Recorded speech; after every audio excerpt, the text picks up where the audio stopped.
Light from the Word, a study of the Holy Scriptures through Reform and New Covenant Biblical Theology perspective.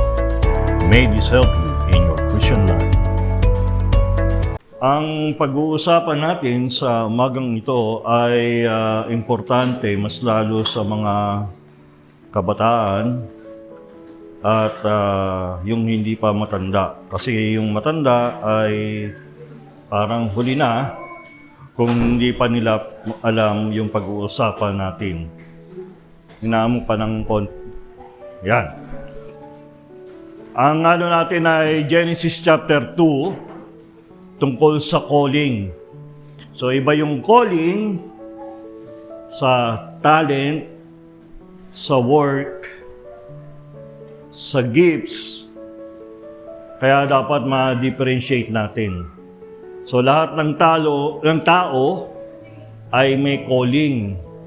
Sa Latin ay vocatio, pagkatawag. At dapat maintindihan natin ang unang-unang concept na calling. Meron lang ako naalalang kanta doon sa ating pag-uusapan. Angela, hindi yan yung Hindi ako 15 to 20. 7 to 9, 15 to 17 lang ako. Bago tayo pagpuntahan yung Genesis chapter 2, meron akong natatandang kanta. In fact, dapat ay pupunta na ako doon sa part 2, pero napagod ako masyado nung pumunta yung mga pastor sa bahay. At madami kaming pinag-usapan. In fact, nag-witnessing nga ako Hindi, joke lang. Tinanong nila yung aking testimony, paano ako naging Christian. At kailangan pa ako mag-explain. So pumunta sila Pastor Lito, Pastor Benny, Elder Odi, Pastor Perry, at saka Pastor Dennis. Okay. Yung kanta ay ganito takbo. At yung kasing tanda ko, malamang ay alam. Looking in your eyes, I see paradise. This world that I found is too good to be true. Yeah. Alam niyo yung kanta na yun? And we can build this dream together. Yan. Pero doon lang muna tayo sa una. Wala pa din yung dream together kasi next cycle pa yung pagdating kay Eva. Yan. So, calling. Bakit importante ang calling sa tao? Okay? Yung anak ko, nung nag-apply siya sa trabaho, nung siya mag-aaral sa kolehiyo, ay gusto niyang gayahin ako. So, nag-electrical engineering siya. Ang sabi ko, magmalihan na lang para malapit at makuha naman yun. Gusto niyang gayahin din kung saan ako nag-aral, UST. So, nahirapan siya, unang-una sa biyahe, malayo yung UST. At nung third year ay puro higher math na yung pinag-aaralan, ay naibaksak niya ang daming subject. Sabi niya masyadong abstract nga yung mga math. Ngayon, kung kayo ay alam naman nyo ang algebra, trigonometry, geometry, pag pumapasok na sa differential calculus, integral calculus, Laplace transform, matrices, at kung ano-ano pang mga pangalan, puro pa-abstract na ng pa-abstract yun. Usually nga, pag kami ay nagdidiskusyon dati sa Meralco, iniisip namin, ba't nga ba tayo nag-aral pa ng higher math, hindi naman natin nagamit sa trabaho. Kasi plus at saka multiply lang naman saka subtraction ang nagagamit. Pero kasi yun ay training importante. So si Raywell, yun nga, sumablay na siya nung third year. Sabi niya, hindi ko kasi ma-visualize eh. Sabi ko, kumuha ka na lang ng technical na nabi-visualize niya. Kaya siya nag-apply ng Bachelor of Science on Aircraft Maintenance. Sabi ko, ba't hindi aeronautics? Ayaw niyo magpa-lipad ng aeroplano. Sorry Kasi mas gusto niya yung mag-maintain. Kasi mahilig magkalikot yun ng bisikleta, basta ng mechanical parts. So sabi ko, parang mali ata yung napili mo. Yun ang problema pagdating sa calling, saka sa work. Kasi sasablay ka. At hindi nyo matatantyayan hanggang kayo ay tumanda na. It's a part of yung ating learning process na malalaman natin kung ano ang ating pagkatawag o ano ang ating trabaho. Ang trabaho ay hindi ang calling. Minsan nagkakamali. Kasi pag nawala na yung trabaho, kala nila wala na silang calling. So, paano yan? Pag nag-retire ka na, wala ka nang gagawin. Hindi yun. Kasi hindi yun ang part ng calling mo. Yung calling din ay hindi yung talent mo. Magaling kang kumanta, magaling kang tumugtog, magaling mag-computer, pero hindi pa rin yun ang calling. Okay? Iba rin yung gifts of the Holy Spirit. Hindi porke marunong kang kumanta sa labas at pag nag-videoke ay 100 ang score mo, pagdating dito, wala ka namang gifts na mag-lead ng worship, baka pumalakpak lang yung tao sa'yo, pero hindi pumapalakpak sa Panginoon.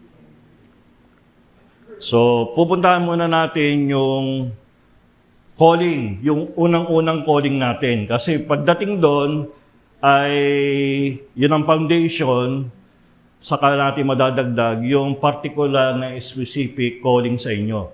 Meron tayong general calling. Ngayon, lahat ng tao mayroong general calling. Ang problema, yung iba ay hindi nila alam, yung iba ay iniiba nila.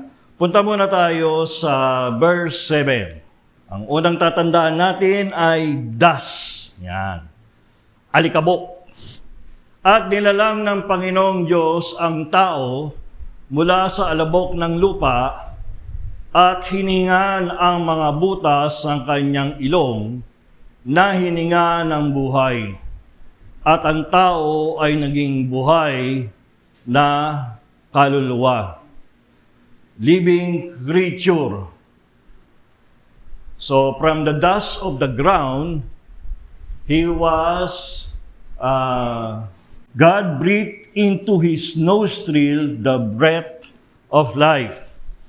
So, unang-una, ang ating pagiging pagkatao ay dapat malaman natin na tayo ay ginawa ng Diyos mula sa alabok ng land, earth.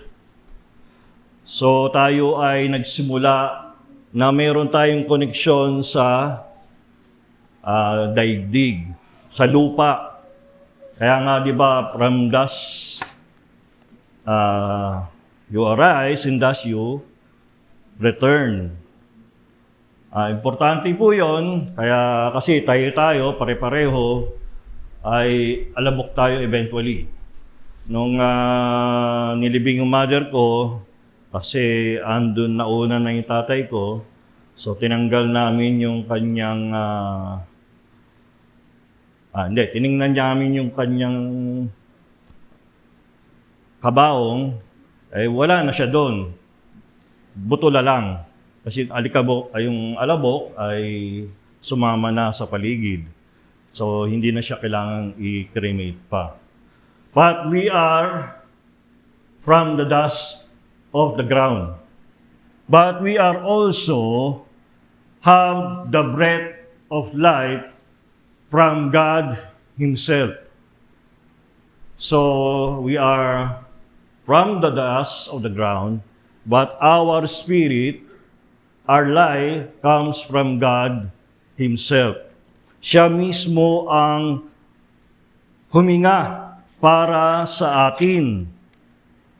So, importante po yung bagay na yun. Ang word na ginamit doon ay yung nilalang dito, ang ibig sabihin ay He was formed or shaped by the Lord God.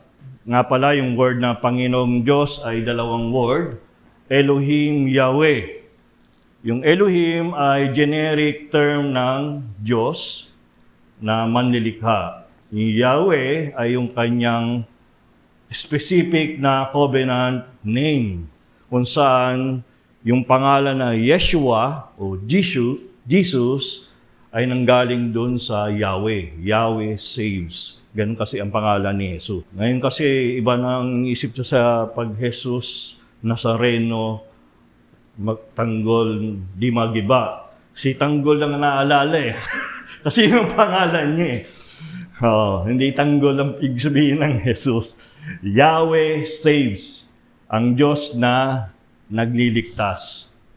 So, dalawa yung component natin. Daigdig at ang langit. Bakit importante ito? Dahil hindi po tayo galing sa unggoy lamang. Okay? Sa inyo siguro, ewan ko kung tinuturo pa sa science na tayo ay nag-evolve from apes. Yung iba, hindi lang apes, kundi singular cell daw tayo nanggaling. Yung iba naman ay amino acid. Basic. Si ano yun, si maganda at saka si malakas. Okay. So, hindi tayo nag-evolve doon. Direct tayong ginawa ng Diyos at mayroon siyang purpose na kapareho ng mga ginawa niyang una, halaman, hayop, pero tayo yung special. Tayo lang, kung mapapansin nyo, ay ginawa niya at hinulma niya not only by His word, but as if with the hand, may kamay. Kasi form eh. Ang word na form ay ginagamit usually sa paglililok ng isang pottery. Okay? Kaya nga ang tawag ni Pablo sa katawang tao ay earthen vessel.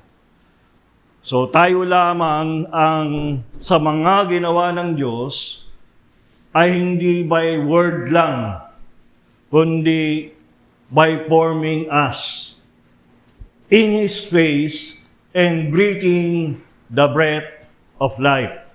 Mga kapatid, pag nahihirapan na kayong huminga, siguro na-experience ng iba dyan, baka tinatawag na tayo ni Lord.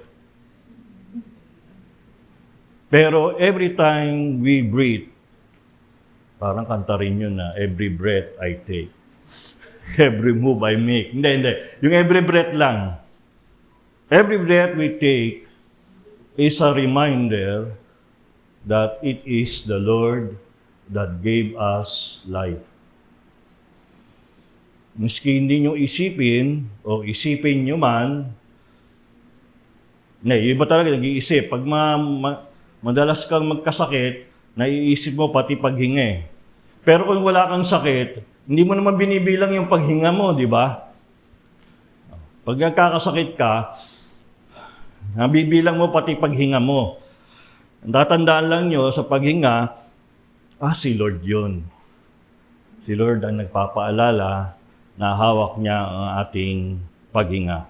So yun ang unang-una na dapat nating tandaan sa ating calling. Sino ang gumawa sa atin at paano niya tayo ginawa? Okay? Pangalawa, verse 8. Ito ay Eden. Yan. Doon sa mahilig sa cheese, hindi po yan. Pero, Eden.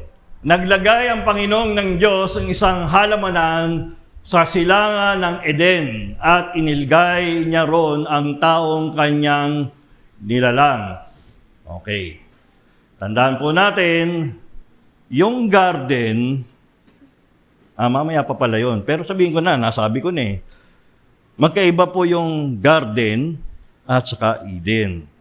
Yung Eden ay mas malaki doon sa garden. Okay? At ang unang ginawa ng Panginoon ay meron ng Eden.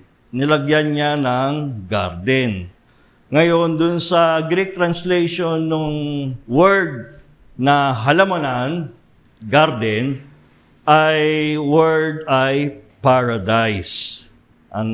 So pag tinignan nyo sa ibang translation na luma, nakalagay doon yung paradise. Kaya nakwento ko yung looking in your eyes now, I see a paradise. This world that we found is too good to be true. Yeah. Paradise.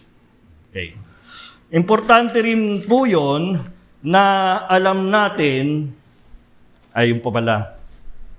Importante ito, no? Yung halamanan ay nasa silangan. East of Eden. Kasi hanggang sa dulo ng Revelation, importante yung east. Ang templo, nakaharap siya sa east. Nung pinako sa krus si Jesus, nakaharap siya sa templo. So, importante yung na east.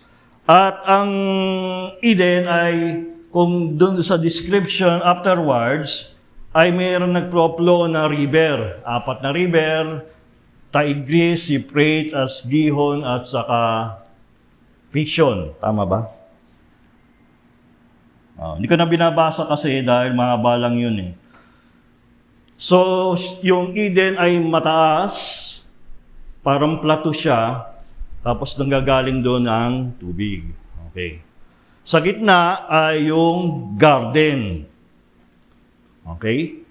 Eden, garden. Bakit importante ang bagay na ito? In a way, yung Eden, kung pagbabasihan mo yung dalawang river, ay ibig sabihin, it is somewhere between Saudi Arabia, Iraq, and near Egypt. So meron siyang partikular na lugar. Pero malamang hindi na natin makikita yung Eden.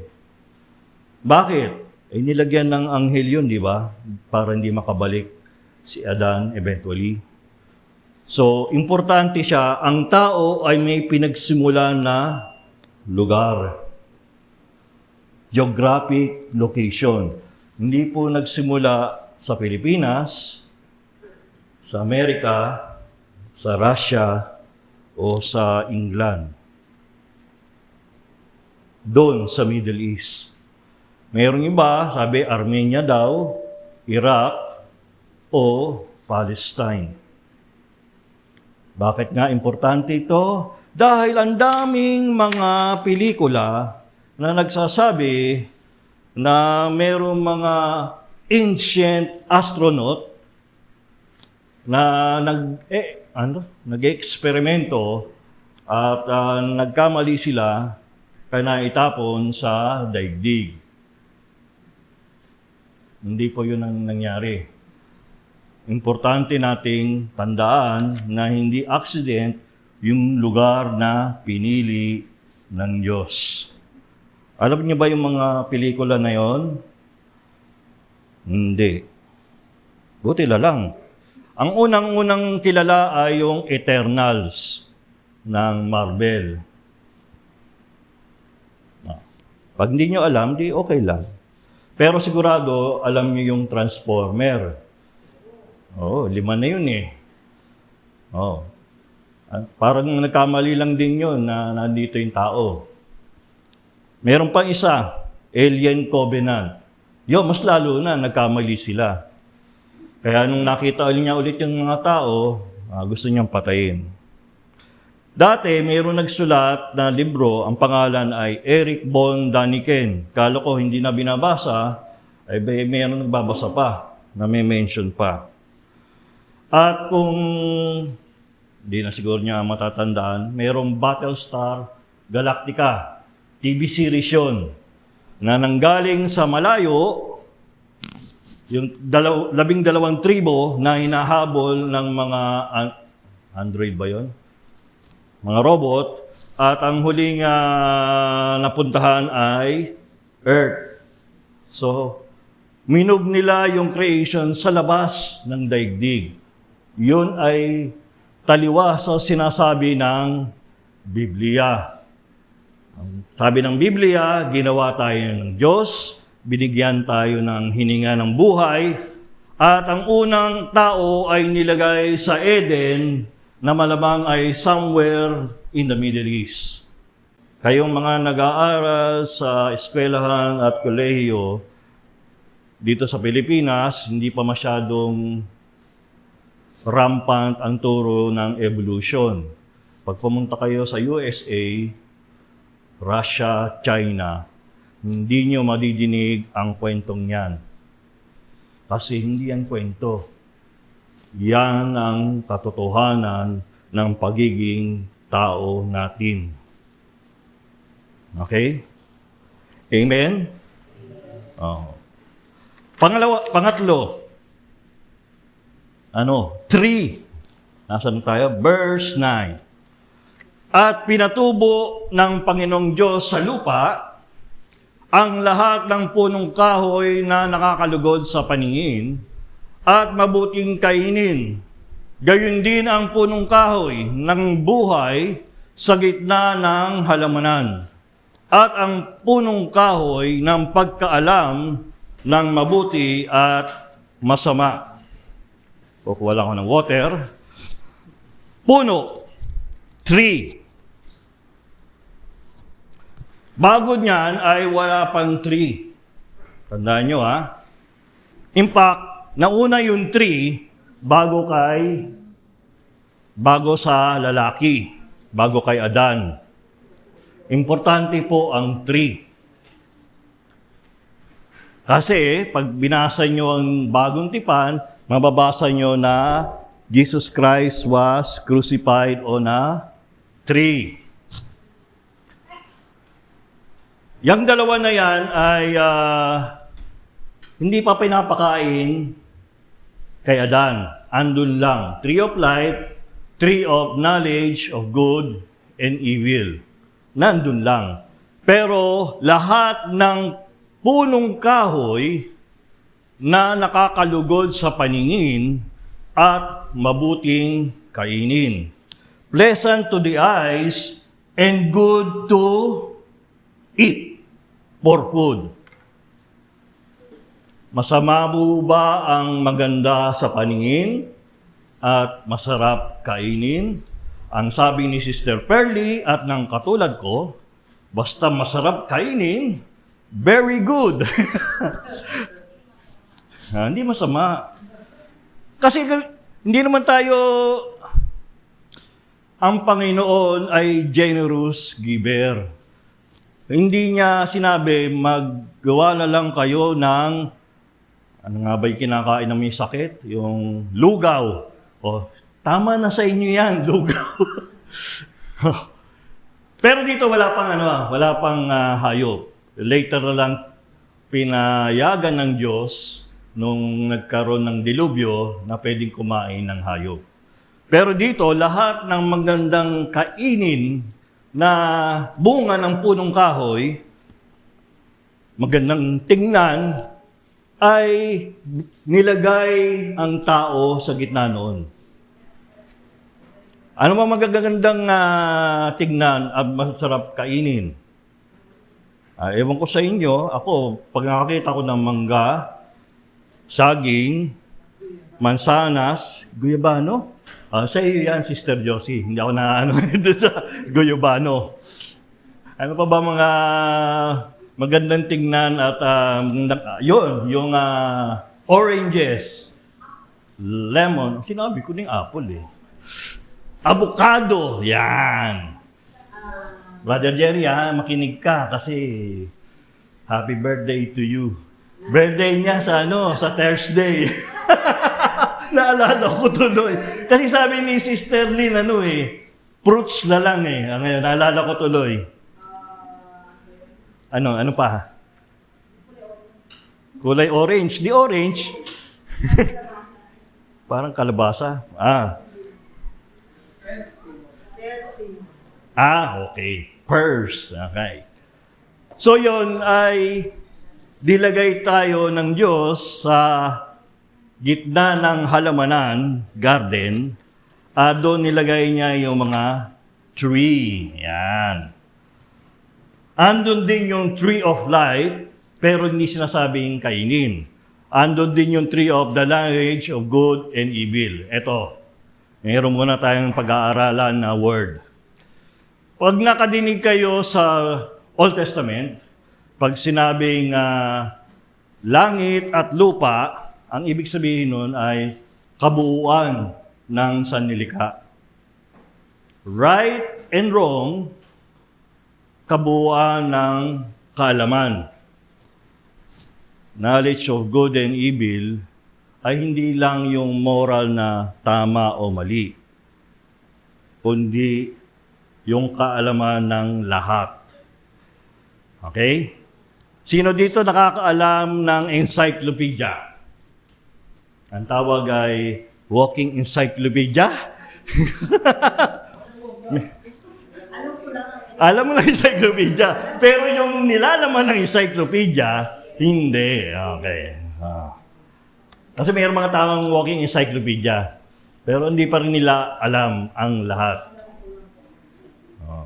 May mga chess grandmaster na alam nila lahat ang tungkol sa chess, pero magpalit ng kanilang damit o anong kakainin nila, hindi nila alam. Buhay, saan nanggagaling? Sa Diyos.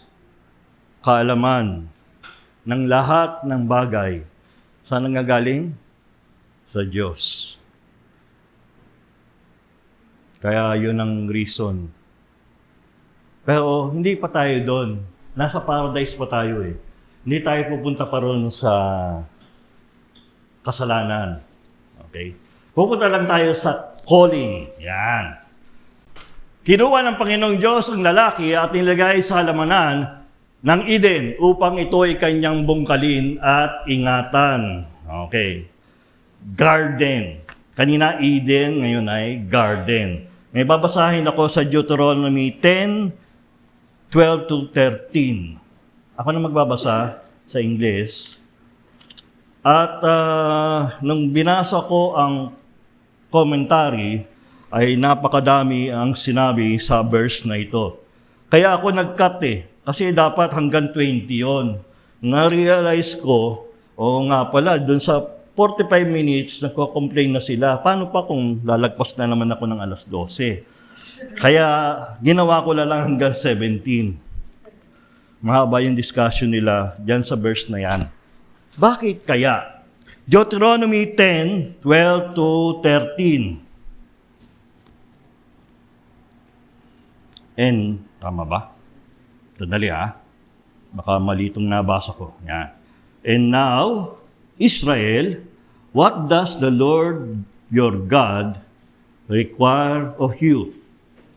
But to fear the Lord your God, to walk in all His ways, to love Him, to serve the Lord your God with all your heart and with all your soul, and to keep the commandments and statutes of the Lord, which I am commanding you today for your good. Sabi ng Panginoon, if you love me, do my commandments. Yung dalawang word, bungkalin at ingatan. Ang translation usually ay work and keep it. Work or guard it. O kaya till and guard it. So usually, ang naiisip natin ay garden. Okay, sample muna tayo sa garden. As if nag-garden na ako. Ang alam ko lang sa garden ay yung nasa high school ako, naglagay ako ng kamote. Ay, kamote. Tama ba? Tama, kamote. Kamote ba yung nilalagay na paganon? Tapos yung bunga ay nasa ilalim. O yun lang alam kong gardening. Kamuting kahoy, yun. Pag nagkamali ka ng lagay, lason. Pag baliktad, kaya yung inaba ay nakahiga. Okay, yun lang natatandaan ko. Though mga tatay ko ay merong ano nga yun? Meron silang lupa dati sa Waybay Siha na tinataniman ng ano, hindi ko na-experience yung nagtatanim ng bigas. Unang-una, ano mangyayari sa lupa pag walang nag-aasikaso? Nung pumunta ako, naghahanap kami ng lupa diyan sa Santa Rosa, nadinig namin ang Bel Air, tuyo. Yan ang isa, tuyo. Meron pa isa na hindi tuyo. Nung punta kami, sabi, phase 3, ang dami daw bakanting lupa. Pagpunta namin doon, tatawid ng isang creek. Pag lipat mo doon sa phase 3, makikita mo ang taas ng talahib. Lahat ng walang nagkakat. Walang nagtatabas ng talahib. Talagang talahib. Yung bang mas mataas sa'yo yung talahib. Kasi yung maliit lang eh. O mahirap mag-grass cutting. Kasi doon sa subdivision namin, na yung mga nakapunta na, pasensya na kayo, hindi kayo lahat nakakapunta, ay it takes about 18 days bago makat yung lahat ng mga open space doon. At usually, kakaroon na ng problema yung grass cutting na demotor.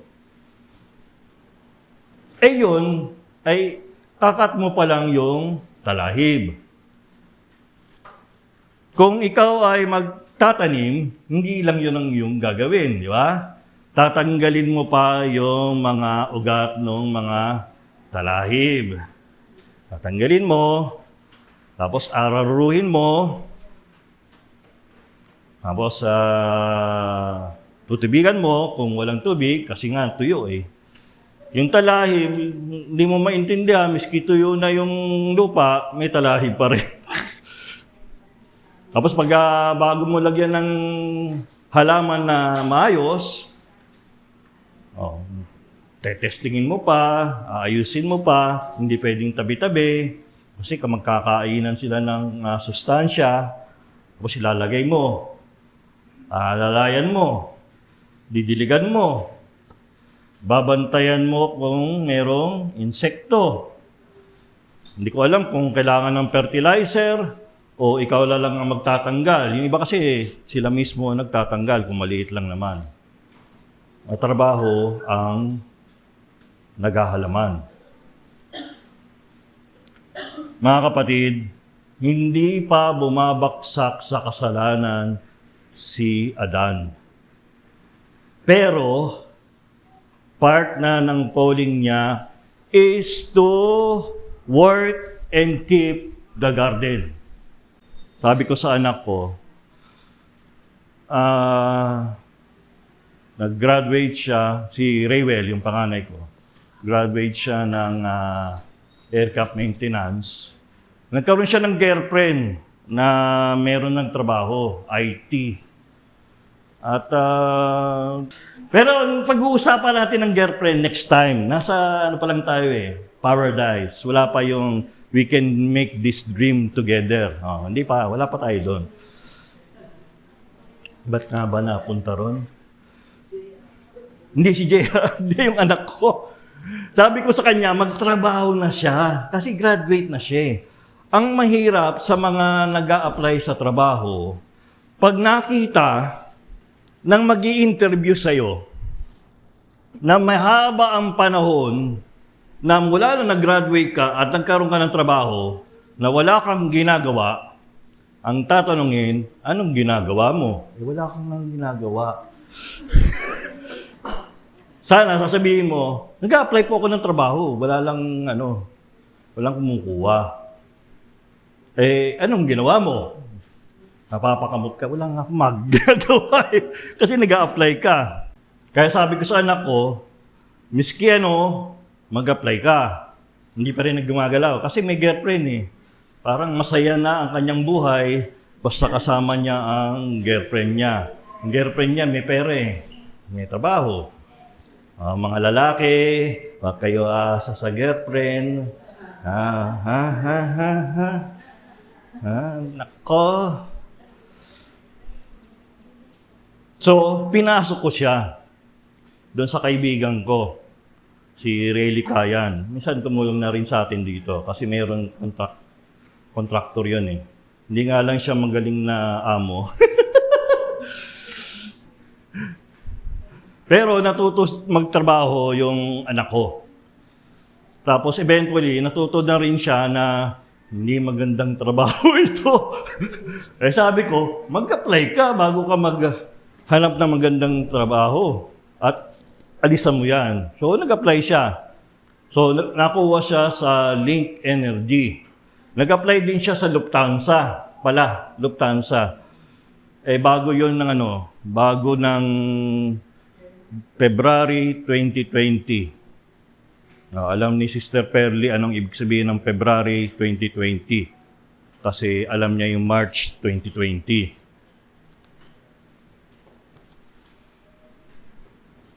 Kukunin na siya ng Lufthansa, dumating si COVID. Lufthansa, hindi siya tinanggap, nagtanggal pa. Kasi hindi na pwede ang lumipad, di ba? Oo, sa lockdown lahat ng bansa eh. So, nag-apply siya sa Link Energy contractor. Nag-apply siya na safety officer. Nung andun siya, sabi ko sa kanya, okay lang yan. Related pa rin niya sa technical. Technical pa rin naman yun eh. Matuto ko lang yan, magkakaroon ka ng work ethic at matututuhan mo ang buhay sa corporate. Hindi siya nawalan ng trabaho. In fact, nagkaroon pa sila ng allowance at mga pandemic benefits. Habang yung iba ay nagsasarado. Ba't nga ba napunta doon? Importante, may ganoon tayong ginagawa. Ito yung word. Till and keep. Binasa natin sa Deuteronomy. Yung word daw na yon, na mahabang pinag-usapan sa commentary na hindi ko na iulitin dahil puro tungkol sa grammar eh. It is the same word being used in Exodus, Leviticus, Deuteronomy about worship and obeying God. Those two words.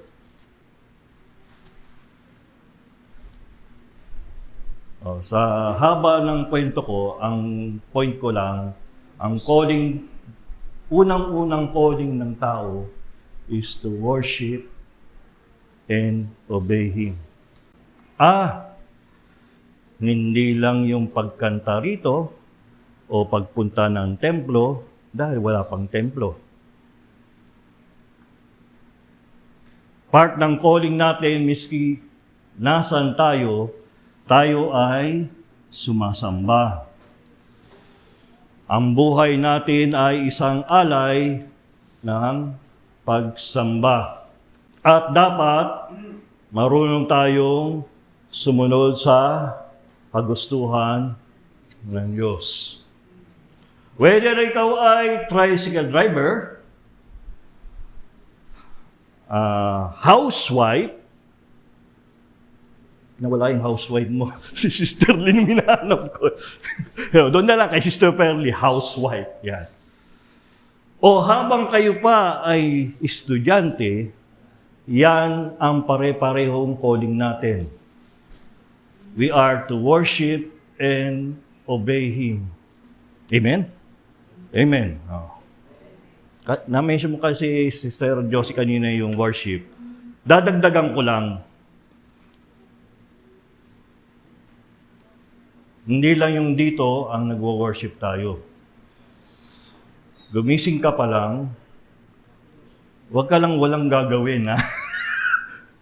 I worship and obeying God. Merong utos na dalawa ang Panginoon. Pagkatapos noon, 16, at inutos ng Panginoong Diyos sa lalaki na sinabi, malaya kang makakain mula sa lahat ng punong kahoy sa halamanan. Hindi, tama lang. 16 muna tayo. Balik ulit. Yan. Mahaba rin yung discussion tungkol doon sa itong sentence na ito. Sa-summarize ko lang. Hindi siya permission o option, siya ay utos. Sahin ko sa English. Kasi pag binasa natin ay parang permission lang. Yung pala siya ay utos. At ang problema natin, kasi ang natatandaan nating utos ay yung verse 17, hindi yung verse 16. You may, hindi pala yun. And the Lord commanded the man, saying, you may surely eat of every tree of the garden. So parang pinapayagan kita. Hindi daw ganon ang tamang translation sa Hebrew. Ang sinasabi, kumain ka maski anong bunga ng mga puno. Kumain ka. It was a command. Para sa mga nagda-diet, ito joke lang baka kasi para sa mga nagda-diet, ang sabi, kumain ka. Hindi naman tayo sinasabihan na magpakapayat. Sa English, ang tawag doon ay asceticism. Hindi tayo pinapapunta sa mamundok at kumain lang tayo ng damo. Ang utos ay kumain ka. Miski saan? Doon sa mga puno na pwede mong kainin. Bunga ng puno na pwedeng kainin. Intindihin nyo yun ang unang-unang positive command ng Diyos. Sa ating calling to worship and to obey God, we should eat any of the fruit of the tree in Eden.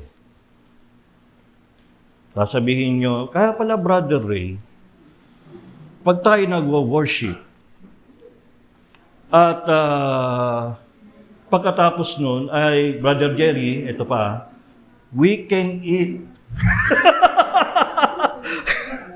Ay, hindi, totoo. Kasi sa 1 Corinthians, na eventually pupuntahan natin, may kainan. Ang tawag doon ay agape feast. Paparinig ako ba? Hindi, huwag ka magalala. Naisahan ako kahapon Kaya ako naghahanap ng next week, no? Next week, yan. Promise, Ako, kailangan ko lang naman mainit na sabaw, Yeah. Yan ang kailangan ko.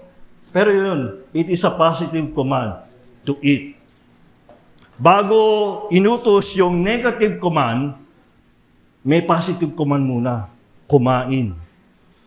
Bakit? Kasi we are creatures of this earth. We are part of the land. Eventually, magkakaroon tayo ng immortal body, pero hindi pa.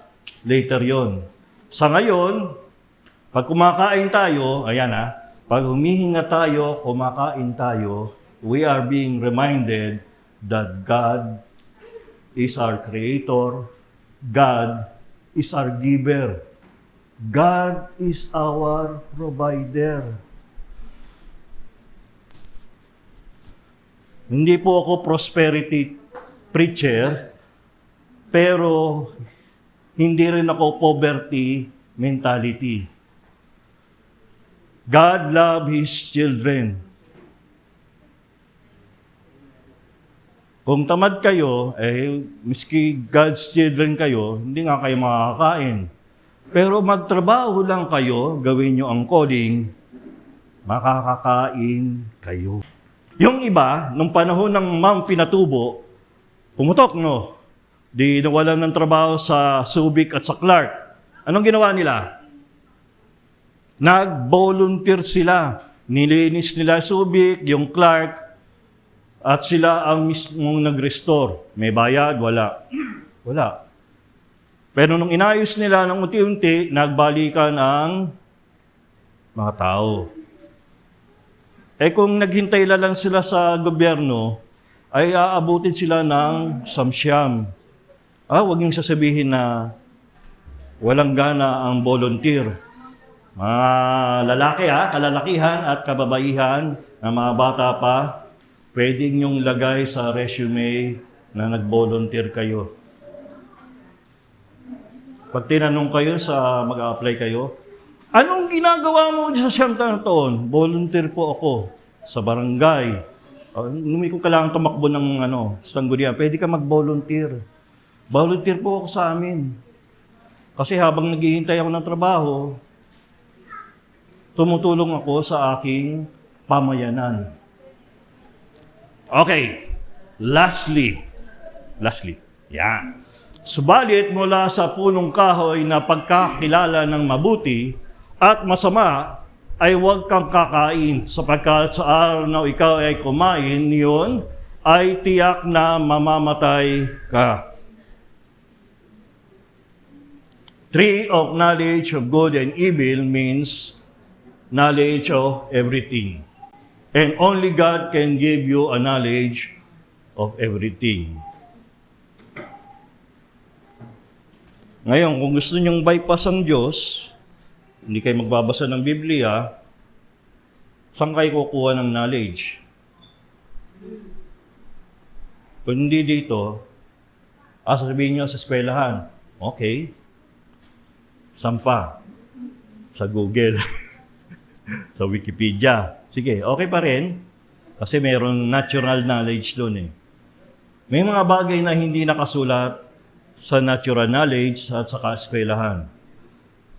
Hindi sinasabi sa inyo na kayo ay ginawa ng Diyos, ang inyong hininga ay galing sa Kanya, ang pagkain ay galing sa Kanya, ang pagkatawag sa inyo ay galing sa Kanya. Huwag kang kakain, ang second command. Kasi worship and obey. Part ng worship niya ay kumain.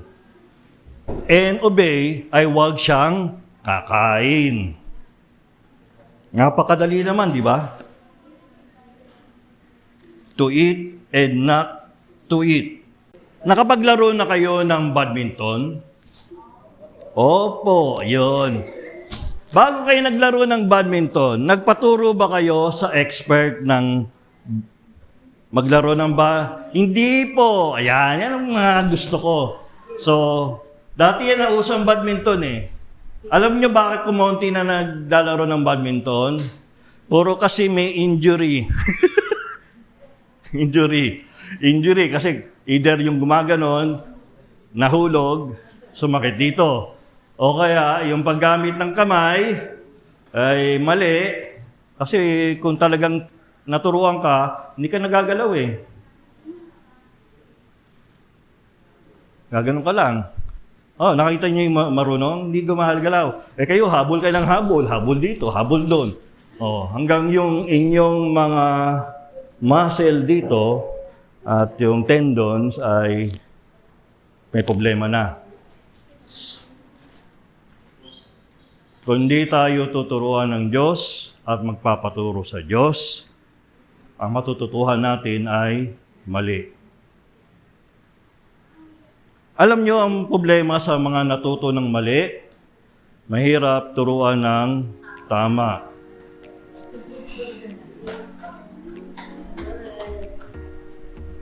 Mahirap turuan ng tama.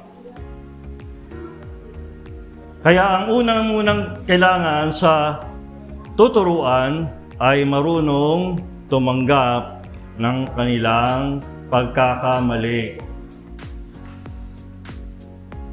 Paano niyo malalaman kung Christian na yung isang tao? Marunong siyang tumanggap ng kanyang pagkakamali.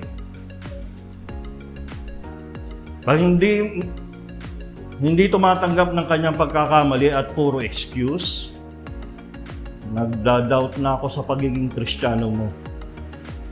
Kung simple lang na, ba't ka dumiretso? Sabihin mo, hindi ko po nakita yung nag-red na eh.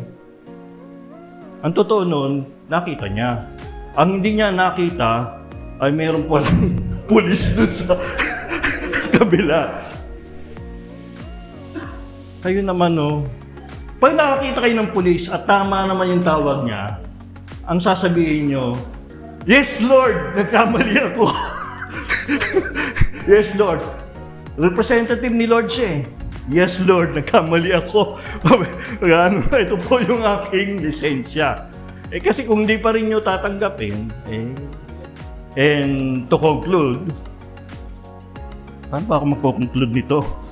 Kung saan ako napunta. Yun. Patapos lang ako dun sa kanta. "Looking in your eyes, I see paradise. This world that I found is too good to be true." Ito po mga kapatid. Ang Diyos mismo ang nangunguna at siya mismo ang nagbibigay sa ating lahat ng ating pangangailangan. Naghihintay ba siya na mayroong gagawin? Opo. Opo. Pagsisisi, pananampalataya at pagsunod, hindi niya gagawin yan para sa atin. Pero, gawin natin yung repentance, faith, and good works. Marirealize natin sino ang nagbigay sa atin ng kakayahan mag-repent, mag-believe, and mag-do good works. Diyos din. Pero hindi nyo ma-experience yun kung sasabihin nyo, "Lord, anong gagawin ko?" Ito na nga, repent, faith, and obey me. Ano nga po gagawin ko sa obey? Only when we trust and obey can we experience the power of God in our lives. And we will know that He is the air that we breathe, the food that we eat, the joy that we experience, and the eternal life that we will experience in the end. Tayo po'y manalangin. Please don't forget, subscribe.